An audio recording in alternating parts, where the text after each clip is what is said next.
আসসালামু আলাইকুম আমার প্রিয় আপু ভাইয়ারা, আশা করি সবাই ভালো আছেন, সুস্থ আছেন। আর এই যে ছাদে চলে এসেছি বৃষ্টির পরপরই গাছের কি অবস্থা দেখতে। তো আজকে আমি আমার বেগুন গাছের ফুল ঝরে পড়া নিয়ে আলোচনা করব।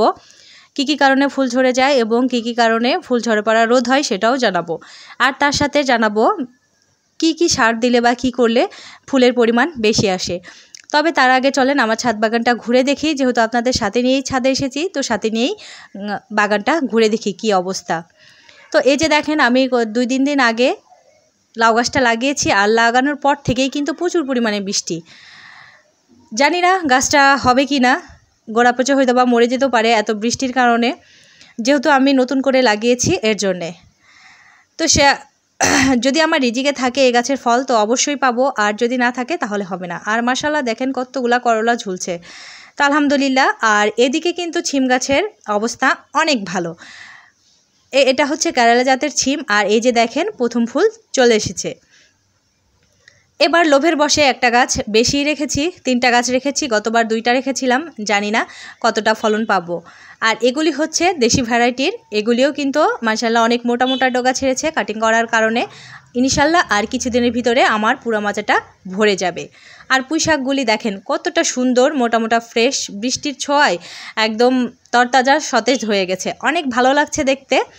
আপনাদের কেমন লাগছে অবশ্যই কমেন্ট করে জানাবেন। আর বেগুন চাষ নিয়ে জানতে হলে অবশ্যই আমার সাথে থাকুন। ভিডিওটি ভালো লেগে থাকলে অবশ্যই চ্যানেলটি সাবস্ক্রাইব করে লাইক দিয়ে শেয়ার করে দিবেন, এতে নতুন যারা বাগান করতে চায় তাদের আগ্রহ বেড়ে যাবে। আমার ভিডিওটি দেখার পর অবশ্যই ভালো লাগবে।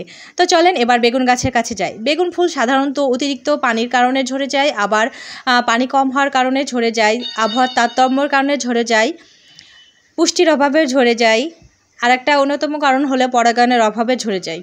আরেকটাও বিশেষ কারণ আছে, সেটা আপনাদের সাথে শেয়ার করছি, যে অতিরিক্ত নাইট্রোজেন সার বেশি হলে কিন্তু বেগুন ফুল ঝরে যায়। শুধু বেগুন না, সব গাছের ক্ষেত্রে যখন গাছে ফুল আসে তখন যদি আমরা নাইট্রোজেন জাতীয় সার বেশি পরিমাণে ইউজ করি তাহলে কিন্তু ফুল ঝরে যাবে।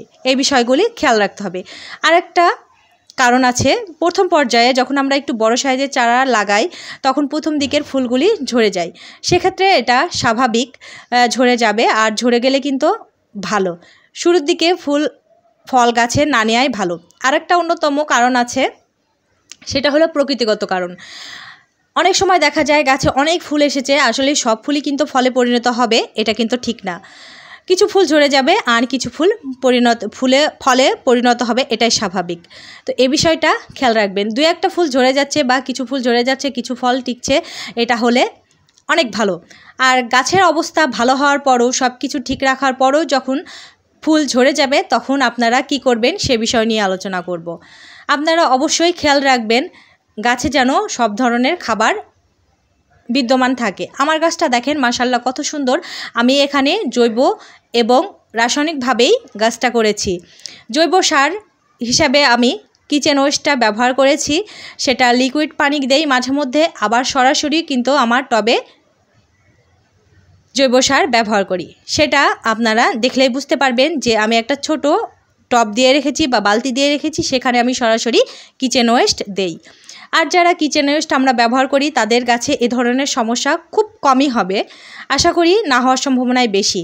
তার সাথে আপনারা আরেকটা সার ব্যবহার করবেন। আমরা যারা শখের ছাদ বাগানি ভালোবেসে 2-1টা গাছ লাগাই তাদের উদ্দেশ্যে মূলত বলছি, কারণ খেতে যারা আমরা করি সেক্ষেত্রে অন্যভাবে ট্রিটমেন্ট করতে হবে গাছের। এই যে দেখেন আমি এখানে কিভাবে টব দিয়ে রেখেছি।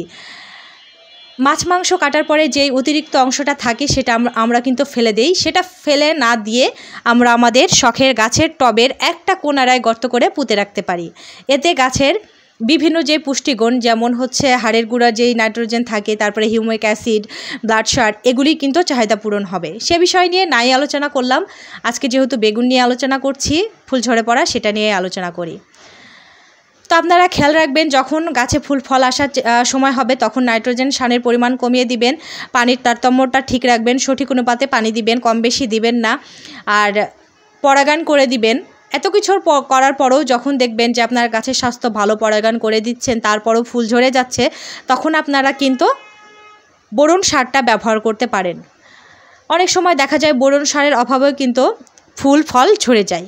বোরন সার গাছের গোড়া এবং পাতাতেও স্প্রে করা যায়, আপনারা এটা ব্যবহার করতে পারেন।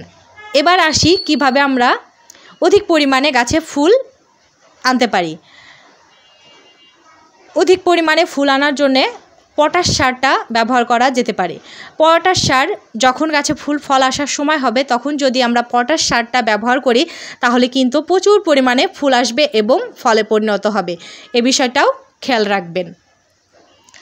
আর আরেকটা বিষয় আপনাদের সাথে শেয়ার করি, গাছ ঝোপালো কীভাবে করব। যখন গাছ কিছুটা বড় হবে, 8-10 পাতা হবে কিংবা তার থেকে একটু বেশি, তখন কিন্তু কাটিং করে দিতে পারেন। 3G কাটিং একবারে কাটিং করলেই যথেষ্ট। আর গোড়ার দিকে যে অতিরিক্ত পাতাগুলি থাকে, ডালপালা বের হয়, সেগুলি আপনারা অবশ্যই ছেটে দিবেন।